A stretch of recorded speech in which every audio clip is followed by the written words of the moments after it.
Okay, chapter 28 is on reflection and refraction of light. So when light bounces off a surface, we call that reflection.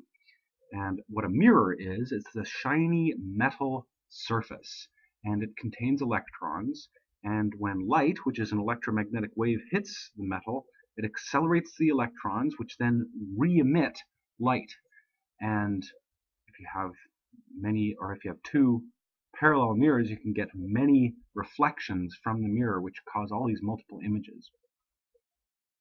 The law of reflection states that if you have an incident ray of light, that will form an angle of incidence between that ray and the normal, or perpendicular to the surface, and that angle is equal to the angle of reflection between the normal and the reflected ray. So if you have an object, it's emitting rays in all these different directions, and if those rays hit the mirror, each ray obeys the law of reflection, with angle of incidence equals angle of reflection. Now if you look towards the mirror, you will see all these rays, and they appear to be coming from what's called a virtual image. It's not real, but it's a place behind the mirror, same distance behind the mirror as the object is in front of the mirror, and it has the same size as the object. Image is the same size as the object. So that image is actually reversed, and if you think of the three directions, up, down, left to right, or front to back, the image is reversed front to back relative to the object. So diffuse reflection, it happens if instead of a very, very flat polished mirror, you actually have a surface which is a little bit rough. And then when rays come down, they can scatter in all different directions. That's called diffuse reflection. And if you look around at objects in the room, almost everything you see is due to diffuse reflections. So it's important. So we talked about reflection with an L. Refraction with an R means when light is transmitted from one medium to another. And when it does that, it can bend if the speed changes. So the analogy in your textbook is if you have a wagon, these are supposed to be the wheels of a wagon, and you're looking down onto a sidewalk. So on the sidewalk, the wagon rolls quickly, but if it hits a grassy area at a diagonal, this wheel will hit first before this wheel, and so that'll tend to turn the wagon.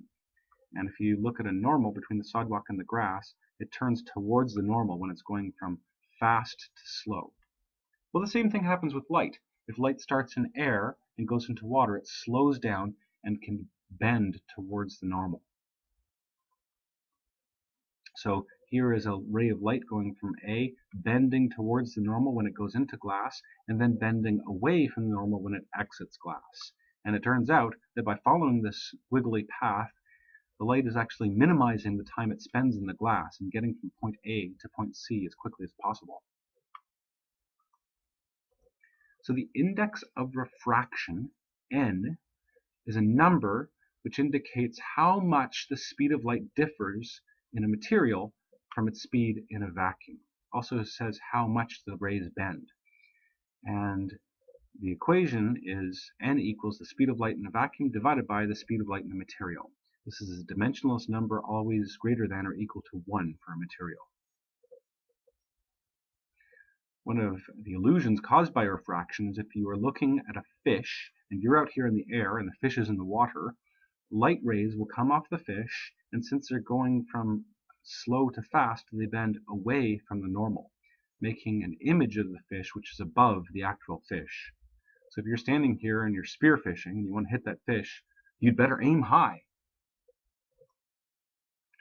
Dispersion is when white light is separated out into its different colors. So here is light refracting into a piece of triangular glass and then refracting as it exits that glass again. And this angle of refraction actually depends on the frequency of light, because light travels at different speeds if it's different frequencies inside glass. So you get a rainbow that emerges. And in fact, an actual rainbow you see out on a humid day is due to dispersion in water droplets that are suspended in the air. So if you have sunlight coming in, which is a mixture of all the different colors of light, it can get reflected and bent. And this bending angle is different for violet light, about 40 degrees, than it is for red light, about 42 degrees. And all the different colors between violet and red would get reflected at angles between 40 and 42. So if you have sunlight hitting two different droplets, well, it can bend by 42 degrees if it's red light, and that could enter your eye if it hits this top water droplet. But it only bends by 40 degrees if it's violet light, so it will only enter your eye if it hits this droplet down here. So if you have millions of droplets between here and here, you'll see all the different colors of the rainbow. And those droplets will be on the edge of a three-dimensional cone that goes between you and this water droplet region if the sun is behind you. Total internal reflection. So we said that if light is going from a slow region and emerging out into a fast region, it bends away from the normal. Well, if you keep changing the angle more and more and more, this light will bend away from the normal more and more until it actually goes right along the surface. And just beyond that is called the critical angle. And if light is incident on this surface at an angle even greater than the critical angle, then no refracted ray is possible. All the light must be reflected. And this is how optical fibers work. Light comes in and hits the inside of the fiber at an angle which is greater than the critical angle, so all of it is reflected and guided along this fiber. And so light can be taken from one end to another end, and it can carry a signal or it can carry a little color of light. Lenses. There's two main types of lenses. A converging lens, which is thicker at the center than it is at the edges, and this takes light that might be going in parallel rays and makes them converge towards a focus. And a diverging lens, which is thinner at the center than it is at the edges.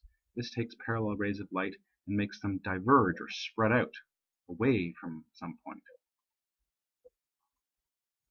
The key features of any lens: a lens has a principal axis which goes straight through the middle and joins the center of curvature of these two sort of spherical surfaces.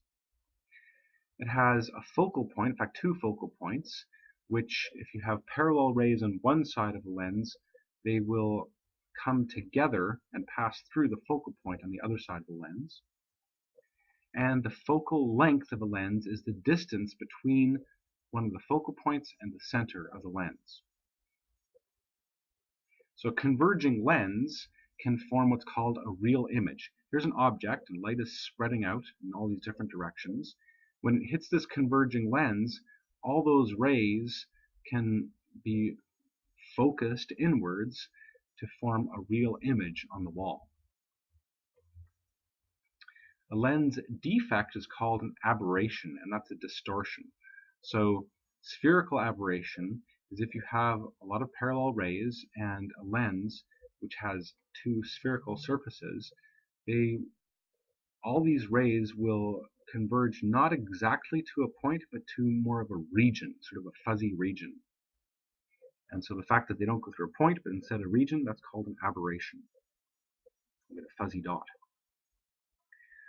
Chromatic aberration is when you have white light coming with all the different colors in it, and these colors are refracted at slightly different angles. So the focus for red light is out here, and the focus for blue light is here, and the actual focal region will make a little rainbow there.